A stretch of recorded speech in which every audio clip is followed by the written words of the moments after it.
បាទសួស្តីបងប្អូនទាំងអស់គ្នានេះជាសកម្មភាពក្រុមការងារធ្វើការបាញ់ថ្នាំការពារសត្វកាឌៀទុកមុនណាសម្រាប់ឃ្លាំងបាទអញ្ចឹងទីតាំងនេះឃ្លាំងផងអពីផងសរុំផងបាទអញ្ចឹងគឺមានដេកច្រើនមែនតើដែល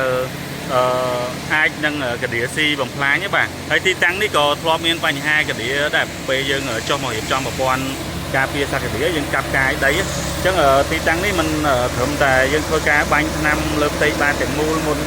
ចាក់បេតុងខ្លងសេផ្ទៃបាតទេគឺយើងមានរៀបចំប្រព័ន្ធទយោបន្ថែមដែរបាទនេះប្រព័ន្ធទយោរបស់យើងដែលយើង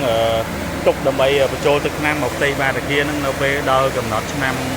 រយៈពេល5ឆ្នាំម្ដងដែលយើងកំណត់ជូនអតិថិជនរបស់យើងអញ្ចឹងបើសិនជាបងប្អូនមានតម្រូវការទាក់ទងនឹងសេវាកម្មរៀបចំប្រព័ន្ធការពារសត្វកាឌៀទុកមុនសម្រាប់គ្រប់ប្រភេទសំណង់ទាំងអស់បងប្អូនអាចធ្វើការតំណែងមកបានណាបាទអញ្ចឹងយើងចុះផ្ដល់សេវាកម្ម25ខែក្រុងតែម្ដងបាទបងប្អូនមានតម្រូវការអាចធ្វើការតំណែងមកពួកយើងបានបាទសូមអរគុណ